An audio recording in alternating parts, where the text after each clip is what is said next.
Do you have a tendency to plop down? What I mean by that is you go to stand up and you fall backwards. Or maybe you're already standing, you're going to sit down and you just plop backwards. This is a common issue for a lot of people with multiple sclerosis that have weakness in their core and in their legs. However, you may be surprised to know that this is not just a core weakness issue or an issue with leg weakness or even balance. It also has to do with alignment.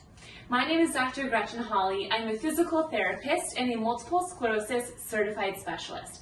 I specialize in teaching people proper mechanics on how to stand up and move and walk while getting stronger with multiple sclerosis.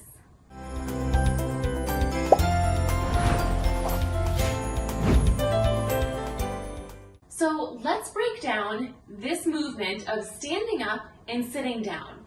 If you are a plopper, where you fall backwards when you're going to stand up and you're going to sit down, it's most commonly due to your alignment of your shoulders. Yes, you do need strength in your legs. You need strength in your core. However, all these factors need to play together at one time to perfectly stand up and sit down without plopping. So let's get into it. The first thing that you need to consider is typically when you're going to stand up, if you are on your couch, you are probably in a reclined position. So from here, the first thing that you need to do is use your core muscles to sit up nice and tall. If you have difficulty sitting up tall, well then this would be a perfect exercise for you. How many repetitions can you do this exact movement where you're reclining and then sitting up tall? This is an amazing core exercise and you need this strength in order to stand up properly.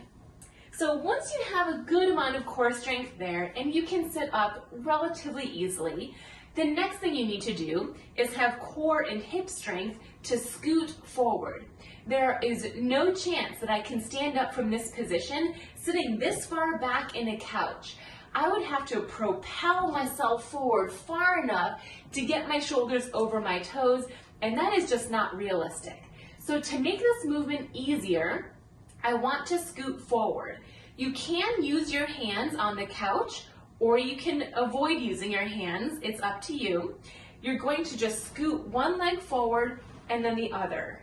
It requires that you shift your body weight off of one leg as you scoot that forward, then shift your body weight onto the other leg as you scoot the other leg forward. So this is another exercise that you could do if you find scooting forward challenging. You could practice scooting forward and then scooting backwards. Once that movement is easier for you to do, now is when we need to talk about alignment. If you just go to stand up from this position, you will likely still plop backwards. So let's talk about what you need to do. Number one, separate your feet wider than what is normal for you. If your legs are narrow, it's going to be very challenging for you to be able to stand up with good balance. You will likely feel unsteady, and that could cause you to plop backwards as well. So separate your feet and your knees nice and wide. Then you want to bend your knees. So bring your knees back towards your heels. And then you're going to propel yourself forward so your shoulders come over your toes. And this is the trick. This is the biggest thing I want you to take away from this video. If I have everything else in place, my legs are wide, I've bent my knees, if I go to stand up here without bringing my shoulders forward, I'm still going to plop down. What prevents the plopping is getting your shoulders forward over your toes. Then from here, you're going to straighten your legs, but you don't bring your shoulders back into this straight position until you are fully standing. So again, you're in the proper position with your legs, get your shoulders forward, stand up, straighten your legs. Once you're standing, then bring your shoulders up. 9 times out of 10, the reason people plop down when they're going to stand up is because they bring their shoulders back too quickly. So let me demonstrate. This first version is how to do it properly. So your shoulders are forward and they stay forward until you're standing. I didn't plop. Version number 2 is incorrect. If I get my shoulders forward, but as soon as I start straightening my knees, I also bring my shoulders back, that's when you're going to plop. So keep your shoulders forward. The same goes for when you're going to sit down. So if I'm standing up and I want to sit down without falling or plopping, I need to keep my shoulders forward. So again, we want our feet wider than shoulder width apart, and we're going to hinge our hips back. When we do that, automatically our shoulders come forward. So we're going to keep our shoulders forward until we're sitting down fully. So we're here, I'm going to bend my knees, and my shoulders are still forward. I'm fully sitting. Now it is okay for me to bring my shoulders backwards. But then and only then can I bring my shoulders up. Where people plop when they're sitting down, they might bring their shoulders forward, but they bring their shoulders back too soon. So, long story short, the main thing I hope you're gathering from this video is keep your shoulders forward, both when you're standing up and when you're sitting down. Do not bring your shoulders back up to this neutral position until you are in your desired position. So one last time, let's watch it. Our legs are nice and wide, bend our knees, we have our shoulders forward.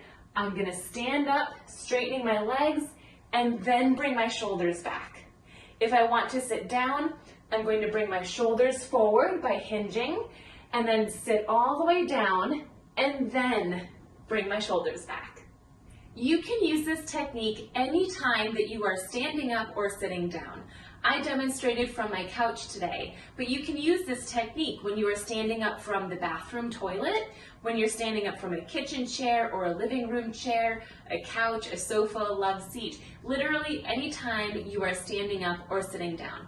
This will ensure that you are safe, stable, and strong in the movement. Breaking down a movement in this way into individual exercises is what I call functional exercise. This is the type of exercise that you need if you have multiple sclerosis and are working towards very specific goals, such as standing up or sitting down without plopping, or even if you're looking to improve your walking or stair climbing or getting into and out of your car. If you enjoyed this type of exercise breakdown and you want to learn more from me, consider checking out my online MS Wellness program, The Missing Link. This is where I store all of my favorite neuroplasticity-based exercises specifically for people with multiple sclerosis, and we use our exercises to help improve our day-to-day function and movement. I hope to see you there.